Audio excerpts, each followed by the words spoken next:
muy buenas noches, muy buenos días.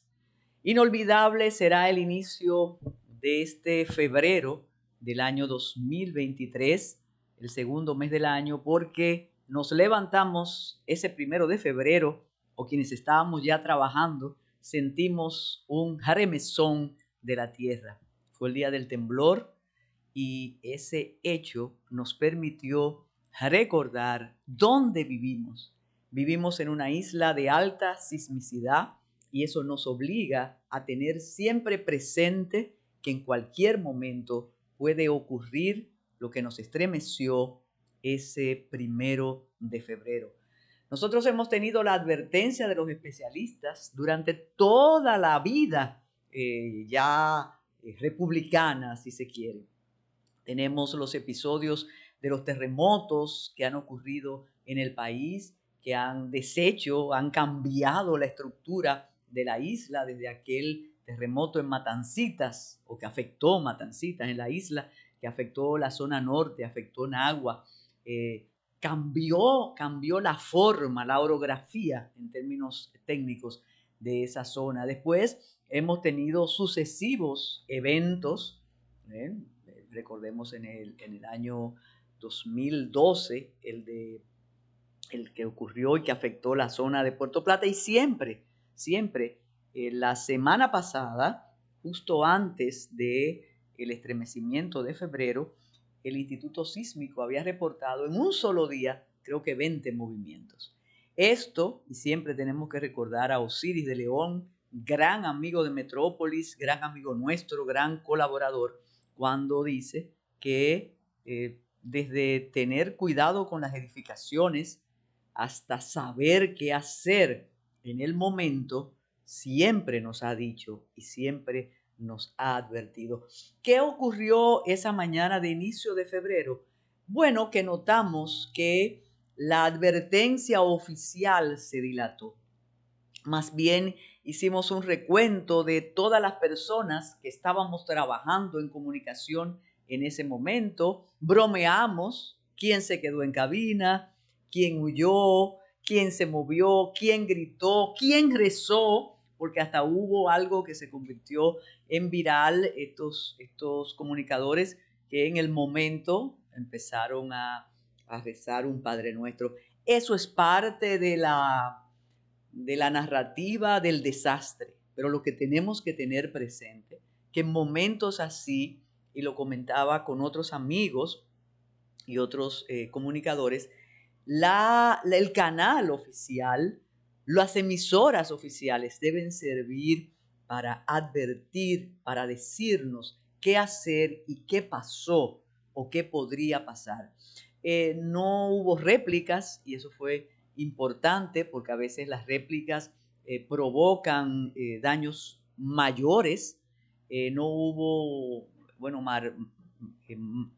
ni siquiera quiero decir maremoto porque se oiría como muy dramático, pero no hubo efectos en el mar. Pero sí, escuelas, edificaciones se agrietaron, sufrieron. Hay todo un reporte de lo que ocurrió en Baní. El temblor que tuvo su epicentro cerca de la costa de Baní, el remesón fue tan grande, Baní aquí abajo en el sur, pero en Puerto Plata afectó incluso edificaciones oficiales en el norte, en Luperón. De modo que ese hecho nos debe servir de advertencia. Es verdad que no se prevén, uno no puede estar de que mañana viene un terremoto, eso no es posible. Pero sí hay una alarma ya. Así como en México se activa una campana y las personas saben que ya viene, hay una aplicación y en mi caso a mí me sorprendió porque me sonó en el móvil una campanita y decía terremoto en el mismo momento que yo estaba trabajando en otro espacio y tuve que decirlo así. Yo no sabía que existía esa aplicación. A partir de ahora, creo y pienso, como siempre ocurre, aquello de nosotros ponemos candado después del robo, que vamos a pensar en el terremoto, vamos a pensar en los temblores de tierra. Siempre pasa, siempre lo hemos pensado y después olvidamos. Sí, ahí con el humor de Smerling, mira Carlos Polanco más serio, que si no vamos a poner imágenes de lo que pasó en algunas cabinas, claro, se puede poner porque el humor ayuda, pero lo que tenemos que tener es presente qué haremos y qué hacer después de un remesón.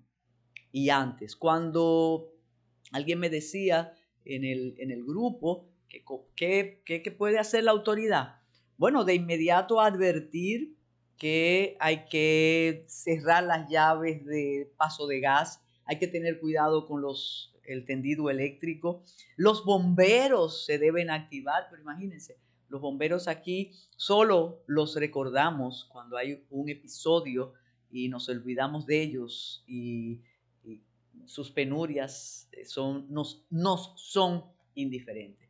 Así inició febrero, el mes del carnaval, y ahí tenemos ya también los avisos de carnaval en Puerto Plata, en Santiago, en La Vega. Cada domingo habrá desfile de carnaval. Recordemos que durante los febrero de pandemia no se celebraron los carnavales.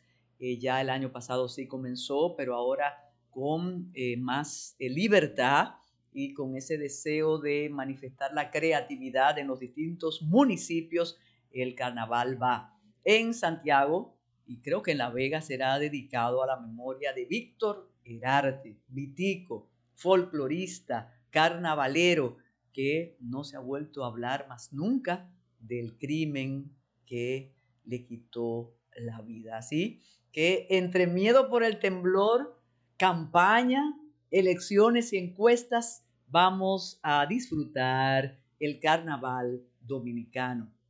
Usted escoge o el carnaval vegano o el carnaval de Santiago o el carnaval en Puerto Plata. Y cuando dije entre encuestas, entre campañas, lo cierto es que desde que inició este año, cada semana nos encontramos con el resultado de una encuesta que avala la simpatía que goza el presidente de la República y su gestión de gobierno.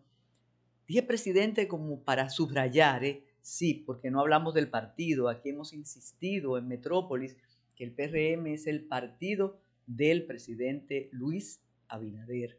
No es aquel PRD. Siempre nos han dicho, bueno, se fue todo el grupo del PRD para el PRM. Puede ser, pero es el partido de don Luis.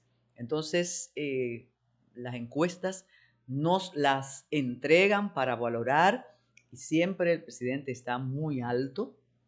Después vienen los opinantes de la oposición muy dividida y nos dicen, bueno, ese 71% de aceptación no es de intención de votos, y vuelven a repetir que nosotros tendríamos que prepararnos para una segunda vuelta en el año 2024. Lo curioso es que estamos hablando de campaña, estamos hablando de elecciones y falta todavía. Y hablamos de eso en medio de todos unos golpes en el pecho de los congresistas y de los políticos, supuestamente para conseguir darnos y tener una legislación que permita un desenlace electoral óptimo. Y nos damos cuenta que son variaciones sobre el mismo tema, que es lo mismo con algunas diferencias. La diferencia es que ya la sociedad civil no le exige nada al régimen electoral ni a los partidos, ya no exige nada para la ley de agrupaciones, movimientos y partidos políticos y menos para la ley de régimen electoral. Pero estamos en campaña y el jueves pasado, lo que pasa es que con el asunto del temblor muchos temas se obviaron, pero el presidente del Partido Revolucionario Moderno, que además es ministro de la presidencia, el poderoso ministro administrativo de la presidencia, José Ignacio Paliza, dijo que el presidente se va en una primera vuelta, que no hay inconveniente. Cuando dice así, ya no tenemos que especular, y es que el presidente optará por un segundo periodo. Es un derecho que tiene el presidente. Él todavía no lo ha dicho. Posiblemente en febrero, el 27 de febrero lo diga, aunque ayer no hablará como candidato, sino como presidente de la República, como jefe de Estado y de gobierno. Pero todos los indicios apuntan a una segunda administración presidida por el presidente Luis Abinader. Bueno, la opción, el asunto está si la gana o no, pero él tiene todas las condiciones mientras la oposición esté dividida para que así ocurra. Y sí, estamos, estamos en campaña. También hay una especie de convocatoria desde el partido oficial para que se unan personas que pertenecen a otras agrupaciones y para conseguir el fortalecimiento de las opciones y que no exista la posibilidad de una segunda vuelta, sino que ocurra el triunfo, el segundo triunfo, en primera vuelta. Así iniciamos febrero con temblor, con encuestas, con campañas y naturalmente después de la pausa vamos a comentar que continúa el tráfico de haitianos. Cada semana aquí mostramos cómo salen de los vehículos, no importa el tamaño, no importa el año.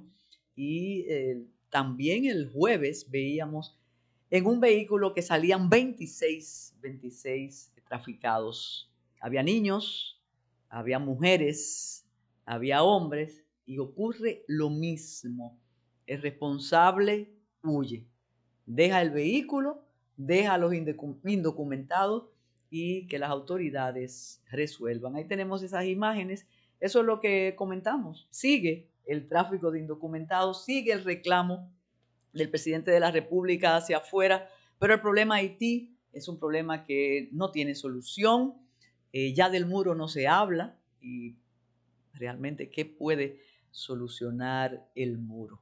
Entonces ahí estamos con Haití aquí y con las pandillas decidiendo qué hacer por allá. De aquel episodio del aeropuerto con los policías se redujo a que la muerte de los policías también había sido propuesta, orquestada por la misma autoridad.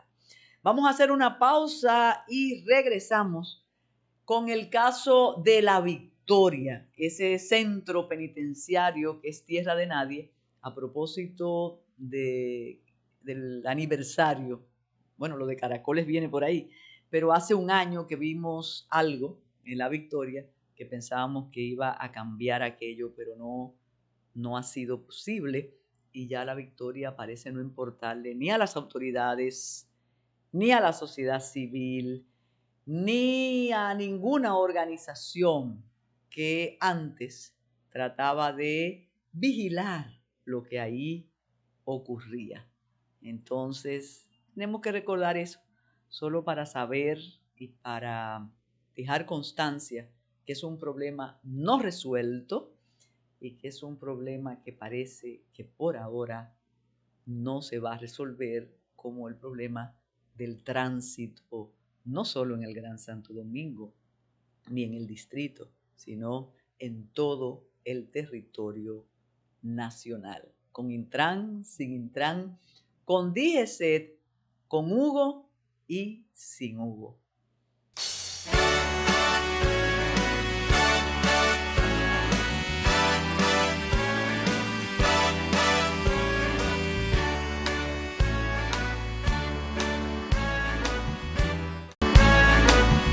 El 2 de febrero del año 2022 nos sorprendimos porque en un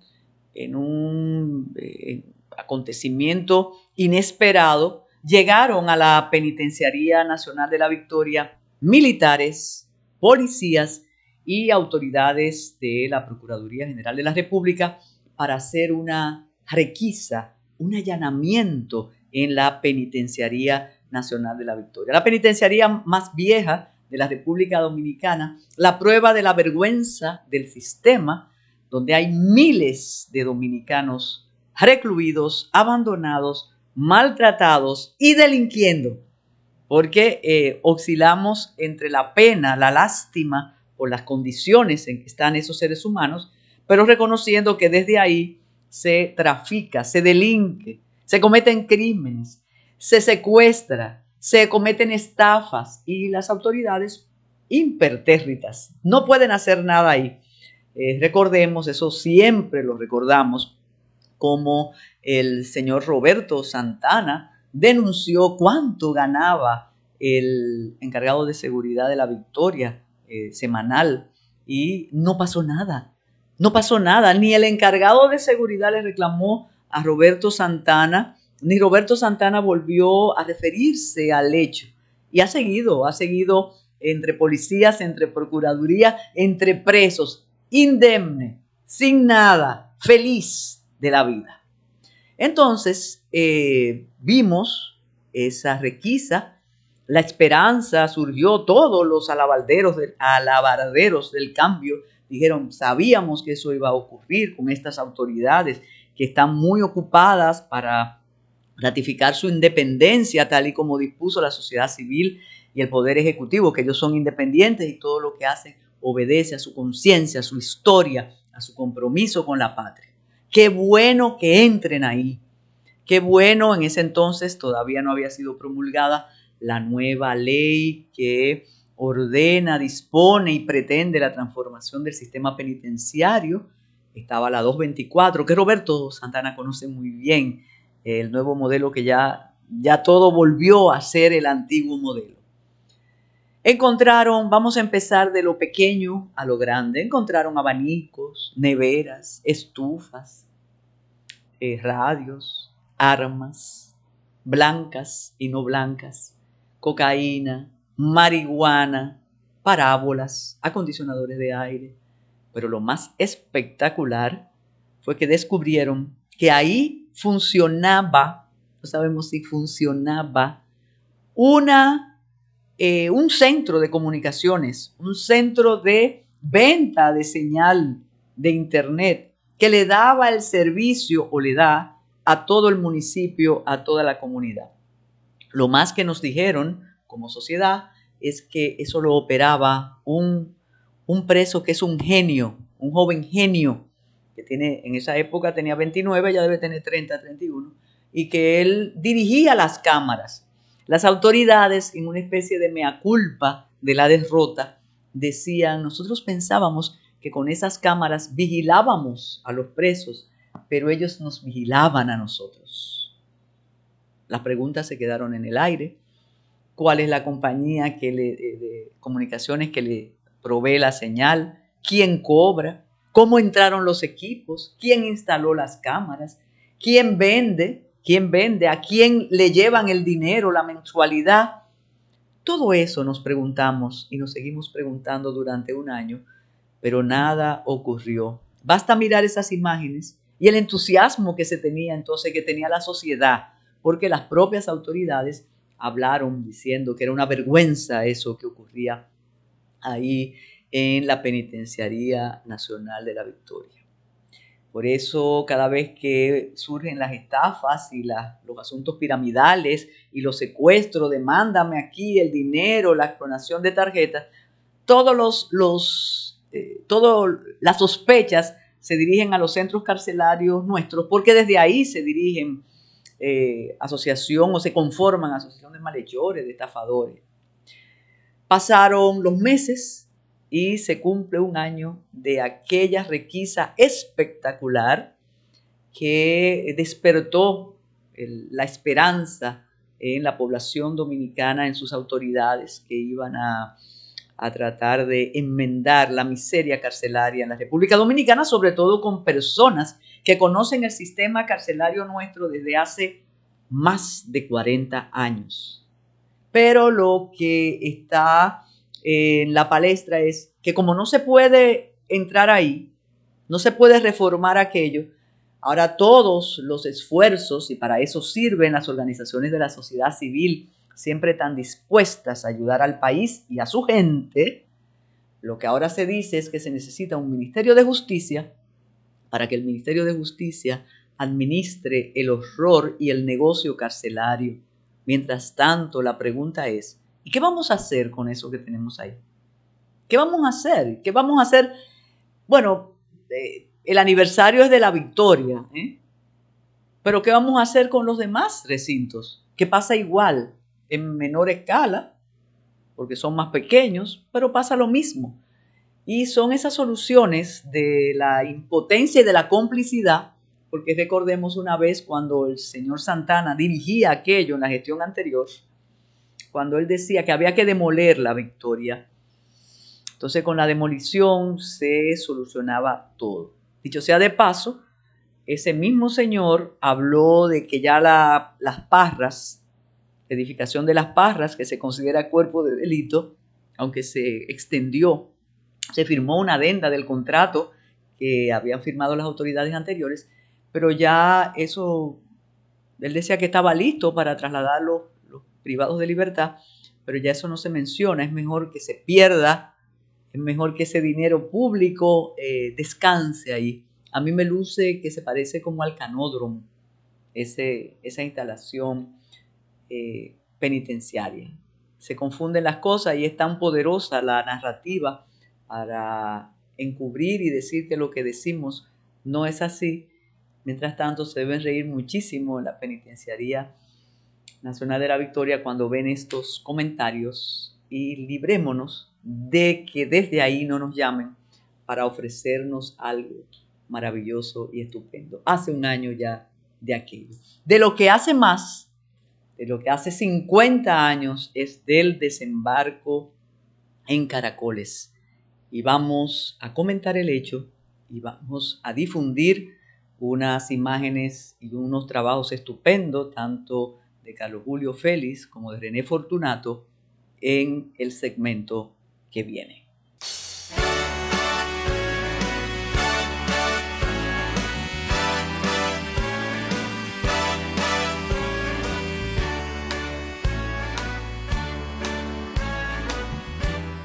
Era febrero, era 1973.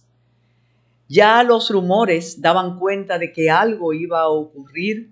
Ya los rumores decían que había dificultades en Cuba con Francisco Alberto Camaño Deñó. Ya hablaban de traiciones, ya hablaban de debilidades, pero también hablaban de la gran decisión de Francisco Alberto Camaño Deñó de venir con su grupo guerrillero, de desembarcar en la República Dominicana y organizar un movimiento guerrillero para derrocar el gobierno de Joaquín Balaguer. Después de los acontecimientos, como decían los griegos, cualquiera es héroe, cualquiera lo puede analizar. Pero la verdad es que los más cercanos a Francisco Alberto Camaño Deñó afirman que del 65 al 73 el país había cambiado, las Fuerzas Armadas habían cambiado y que de Camaño y su epopeya quedaba la reseña, la historia, pero que no era posible que cuando el coronel de Abril llegara iba a lograr el respaldo de sus compañeros de armas. Y precisamente esos compañeros de armas lo traicionaron, lo ejecutaron y la historia se escribió de manera diferente. La ventaja, en este caso, la ventaja en el drama, es que hubo sobrevivientes, algunos extraños sobrevivientes, como decían los contemporáneos, otros sobrevivientes porque sí, porque o tuvieron mejor suerte o porque se libraron de las armas, de las traiciones, y comenzaron los testimonios y comenzaron a escribir aquello. Hay una generación que creció admirando aquel hecho, una generación que creció y maduró reprobando el mismo, los consideraban sediciosos, otros los consideraban unos valientes que venían precisamente en procura de que sus ideales fueran realidad en la República Dominicana. Pasó el tiempo, ya transcurrieron 50 años Poco a poco se van despidiendo los protagonistas, los testigos o los que tuvieron confesiones privilegiadas, y queda el interés, queda la reseña. Hay dos dominicanos que se encargaron del trabajo audiovisual estupendo. El primero, René Fortunato, que ahora va a estrenar Camaño de militar a guerrillero.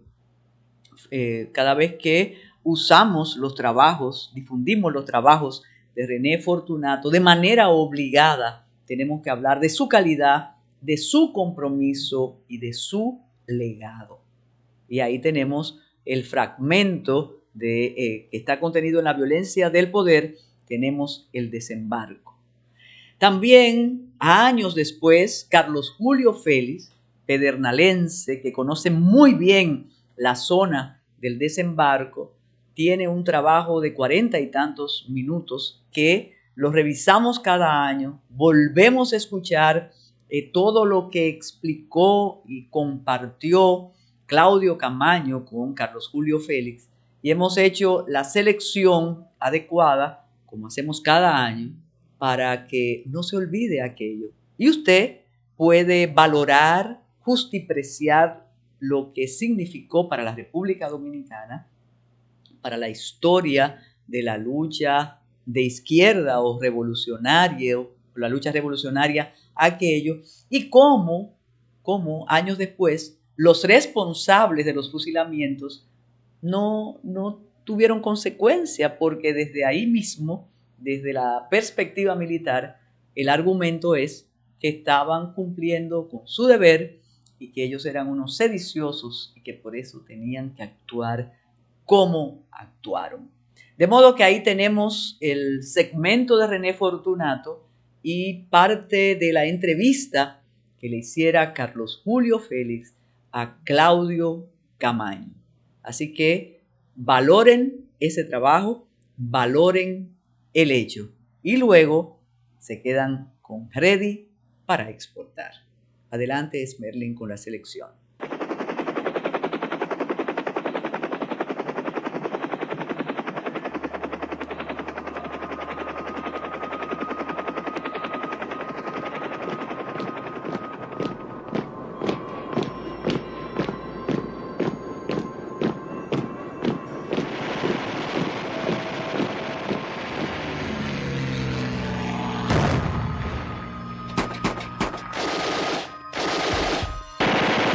El 3 de febrero de 1973, 9 hombres desembarcaron por una playa del sur del país, con la intención de iniciar un frente guerrillero contra el gobierno de Balaguer.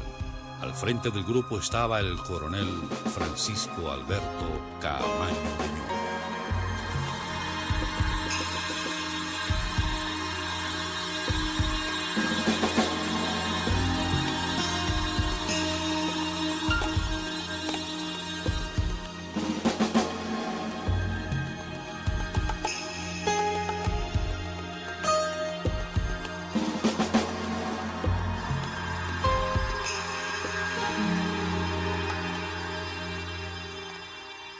Junto con el anuncio del desembarco guerrillero, el gobierno dio inicio a una ola represiva y a una tenaz persecución contra los principales dirigentes de la oposición, ordenando el cierre de varias emisoras de radio, estableciendo un cerco militar a la Universidad Autónoma y militarizando las principales vías de acceso a la ciudad.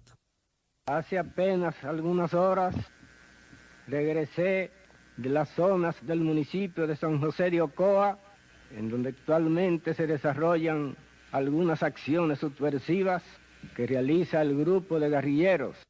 Inspeccioné personalmente, en compañía del secretario de Estado de las Fuerzas Armadas y del jefe de Estado Mayor del Ejército, el sitio en que el lunes último se produjo el primer choque sangriento entre una patrulla militar y el grupo de guerrilleros que desembarcó en la playa de Caracoles. 13 días después del desembarco, el 16 de febrero, las Fuerzas Armadas anunciaron la muerte del coronel Francisco Alberto Caamaño de Ño, junto a 2 de sus compañeros, en el paraje Nizaito, sección La Horma de San José de Ocoa. El contraalmirante Ramón Emilio Jiménez Hijo, secretario de Estado de las Fuerzas Armadas, el mayor general Enrique Pérez y Pérez y el brigadier Juan René Bochams Javier mostraron el cadáver de Caamaño a un reducido grupo de periodistas que fue trasladado en helicóptero hasta el lugar donde se encontraba el cuerpo sin vida de Caamaño y los de sus compañeros Eberto Giordano Lalane José y Alfredo Pérez Vargas. Aunque las Fuerzas Armadas informaron que Caamaño había muerto en combate, testimonios posteriores afirman que el coronel Caamaño fue fusilado, luego de haber estado prisionero de las tropas del Ejército Nacional que lo perseguían. Además de los dos combatientes caídos junto a él, acompañaron al coronel Caamaño en su proyecto guerrillero Ramón Euclides Holguín Marte, Hanlet Germán Pérez, Mario Nelson Galán Durán, Claudio Caamaño, Ramón Payero Ulloa y Toribio Peña Jaques. Luego de una intensa persecución entre las montañas de la Cordillera Central, para finales de marzo, las Fuerzas Armadas anunciaron la eliminación del foco guerrillero, quedando como únicos sobrevivientes Hamle Germán, Claudio Caamaño y Toribio Peña Jaques, los cuales, tiempo después, salieron para el exilio. Con la muerte del coronel Francisco Alberto Caamaño Deñó, a los 41 años de edad, desapareció una de las figuras más importantes de la historia dominicana del siglo XX. Caramba, caramba, Francisco Alberto, caramba. ¿Desde qué punto específicamente? Nosotros salimos de una isla que se llama Guadalupe y navegamos. Salimos allá el día 26 de enero, después del mediodía. Una pura coincidencia, día de natalicio de Duarte.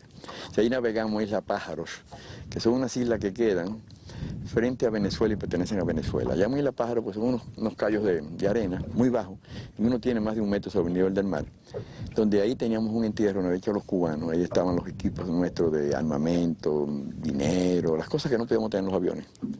Estaba ahí. Entonces navegamos a esa isla y llegamos al día siguiente, recogimos los equipos y luego de esa isla partimos nosotros, de Isla Pájaro. Esa isla llegamos por avión. Llegamos el Caamaño nos dividió en 4 grupos. 4 grupos. El más grande era el que yo dirigía, que éramos 3. Él viajó acompañado de Pérez Vargas, Hanle Germán y Galán Durán, que era el jefe de ese grupo, de ellos dos. Habían viajado antes. Lalane José viajó en compañía de Toribio Peña Jaques. ¿Todos salieron de Cuba? Todos salimos de Cuba, salimos después en plena principio de enero del año. Nosotros salimos de Cuba el día 2 de enero, el grupo nuestro. No salimos todos el mismo día. Galán Durán y Hanle habían salido así allá como 2 meses y medio, 2 meses. ¿A gestionar el barco? No, así a gestionar el blackjack, el bote de desembarco y preparar algunas instrucciones que Caamaño le iba a ellos, que yo no sé cuáles son. ¿El blackjack cómo era? El blackjack era un yate que lo puede conseguir en internet, el yate aparece todavía, ese tipo Comanche. Sí, ya lo tiene. Ya lo tiene, sí. Bien. Ese era un barco que tenía el casco negro, era un velero deportivo, podía llevar perfectamente acostado a 7 personas. Tenía sitio para acostar 7 personas, nosotros éramos 9. Pero negro con blanco. No, blanco tenía la cubierta, pero el casco del barco era pintado. Pero eso fue tan difícil, ese barco apagado un poco más afuera, 2 kilómetros, sin luces de posición, en una noche oscura, que lo encontraran. No lo pudo encontrar, ni lo pudo encontrar Toribio, ni lo pudo encontrar luego Galán Durán.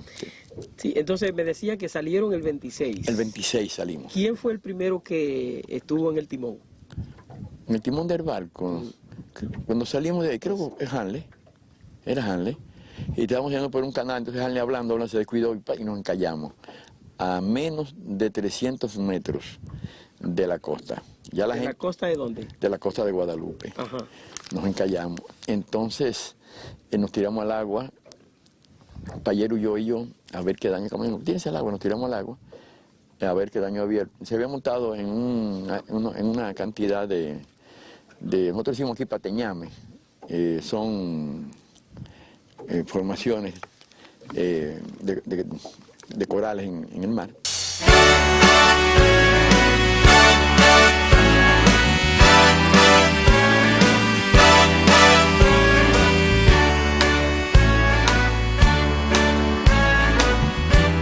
buenas amigos de Ready para Exportar. Esta semana le traemos algunas noticias de interés para aquellos que quieren aprender, que quieren ver oportunidades de adquirir conocimiento. Tenemos 2 oportunidades en el área de agricultura, de industrias creativas y también algunas informaciones para los que les interesa el mercado del Caribe. Así que quédense con nosotros.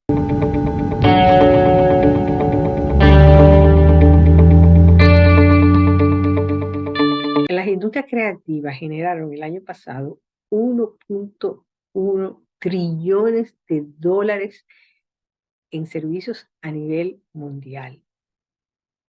Cada vez más los países están apostando a las industrias creativas para generar ingresos, porque es un sector que aún en el 2020, en medio de la pandemia, continuó creciendo. El apoyo y los fondos que hay disponibles para esta industria, tanto en los países industrializados como en países como los nuestros, pues han crecido en esos países más de un 10% en el 2022.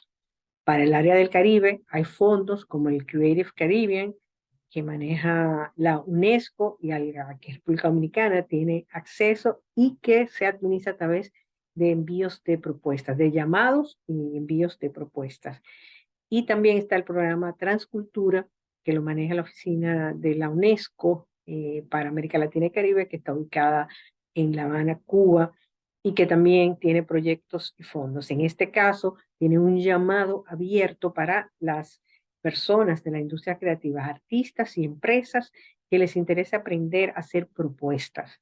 Una de las formas más importantes para generar ingresos adicionales que nos ayuden en el desarrollo de las industrias de la música, de las artes visuales, del cine, de la moda y de todas las otras industrias creativas, es a través de los fondos no reembolsables, los fondos donados de organismos internacionales, de corporaciones y de proyectos conjuntos que se pueden hacer con esos fondos que están disponibles. Por ejemplo, la Unión Europea tiene Creative Europe, miles de millones de dólares para su industria creativa, pero que permite que esas industrias hagan alianzas estratégicas con otros países y esos países puedan beneficiarse de esos fondos.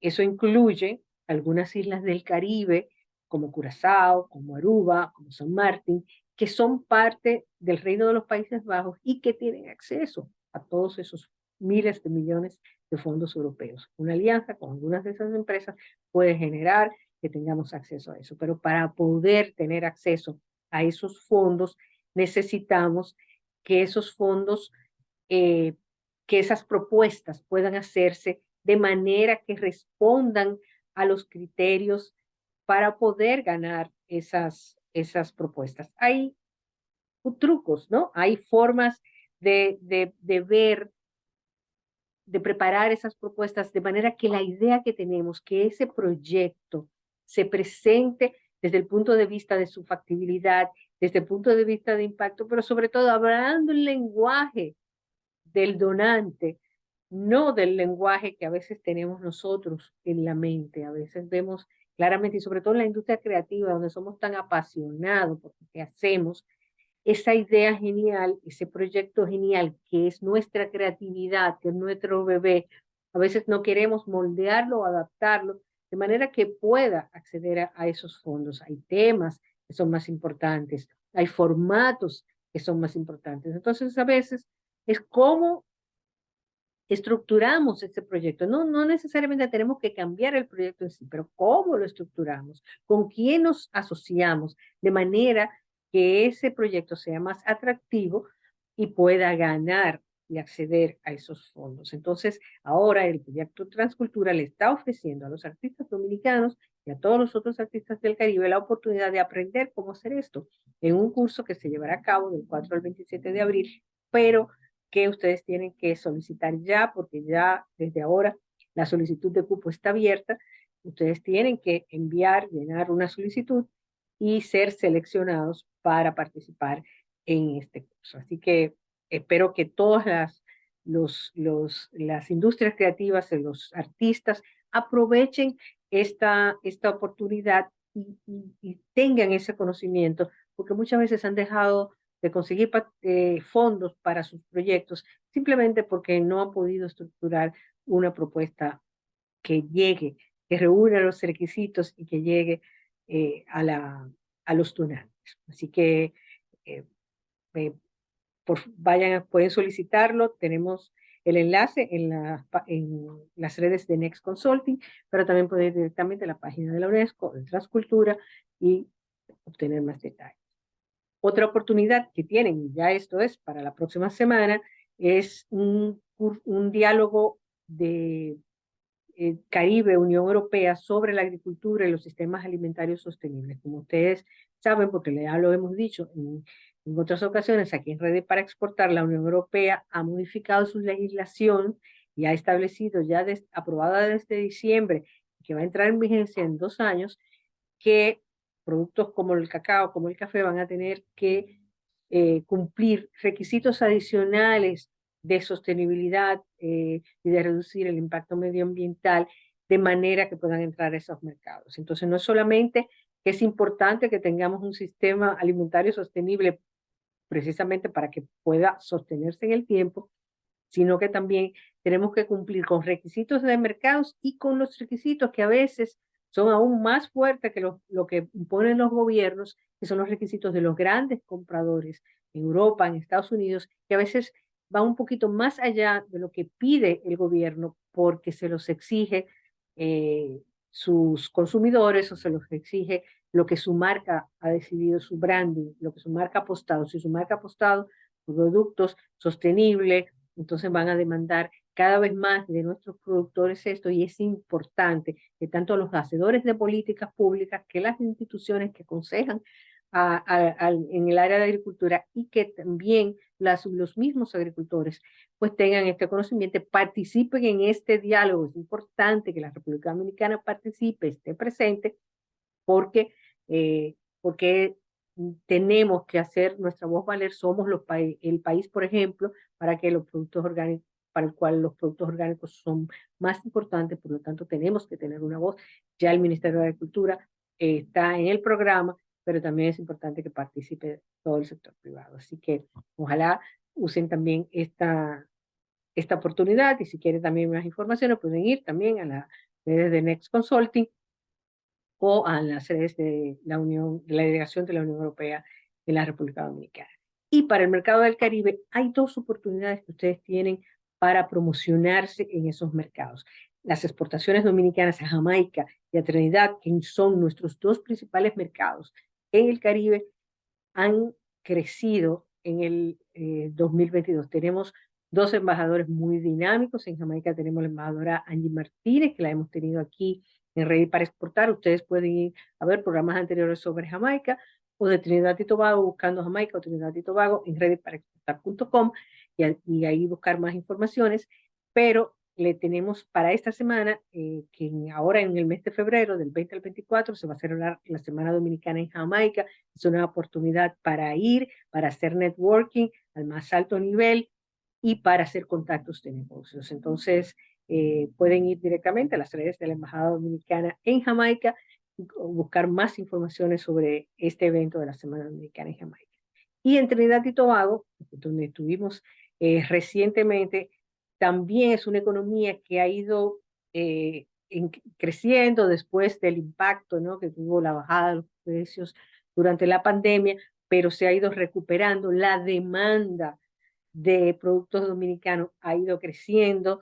El embajador Wellington Bencosme nos estuvo comentando sobre la alta demanda que hay ahora de productos de diferentes áreas, tanto alimentos como de construcción. Es importante este mercado.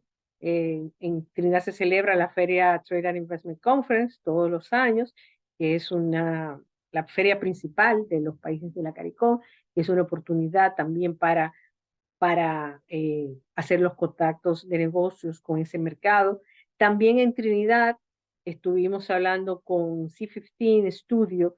C15 Studio es una entidad creada para financiar industrias creativas, pero ya esto no son fondos donados, son fondos, son préstamos pero hay oportunidades también para estas industrias que tradicionalmente no acceden al sistema financiero formal porque la mayoría de nuestra banca todavía no está preparada para examinar y aceptar los colaterales que son los que tienen las industrias creativas. Y esto es lo que está tratando de cambiar C15, así que también ustedes pueden ir a c15studio.com y ver más informaciones sobre esto que está disponible en Trinidad. O sea que en Trinidad estamos hablando de oportunidades, no solamente en el área de bienes, sino también oportunidades para la exportación de servicios.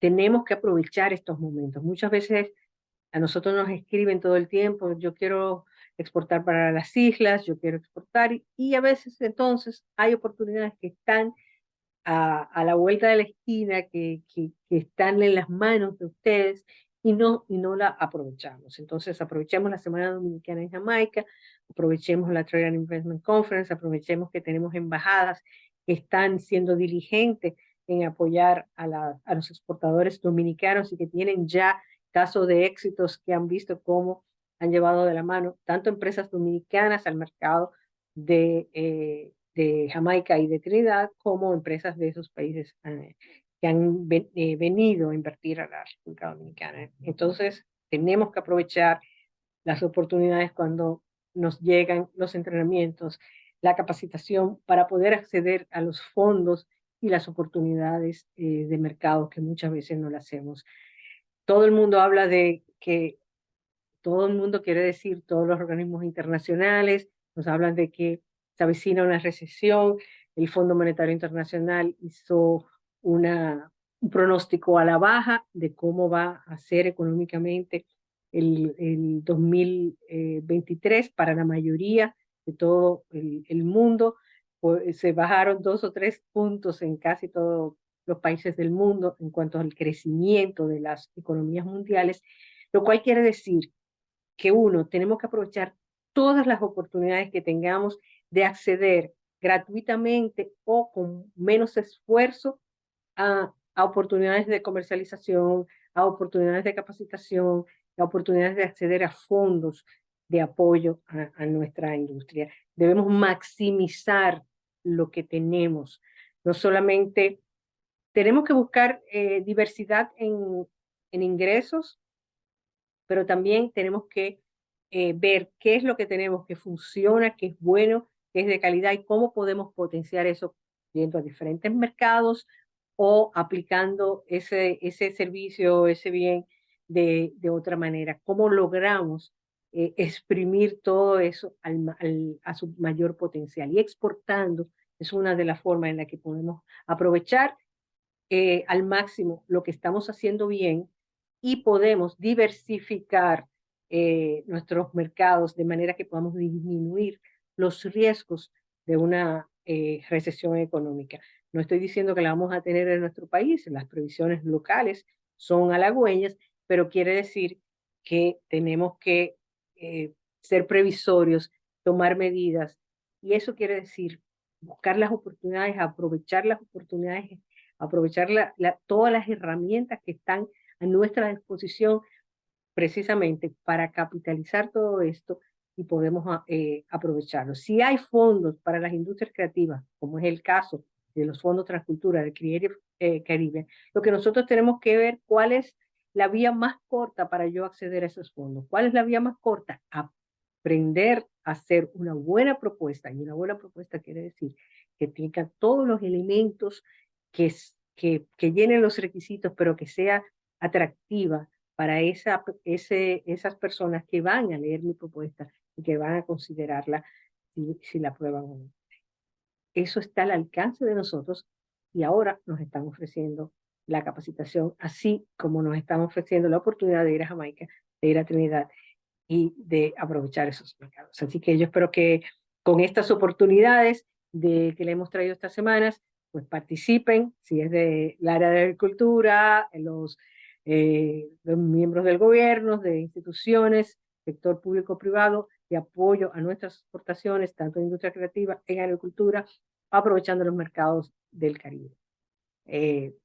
Si quieren información en cualquiera de estas áreas, vayan a readyparaexportar.com, pongan agricultura, pongan Jamaica, pongan Caribe, pongan Trinidad y Tobago y les saldrán todos los programas e informaciones que hemos traído a ustedes durante todos estos años en Ready para Exportar, y pues ahí pueden tener más informaciones sobre estos temas. Muchísimas gracias por su sintonía y nos esperamos la próxima semana en Ready para Exportar y en Metrópoli.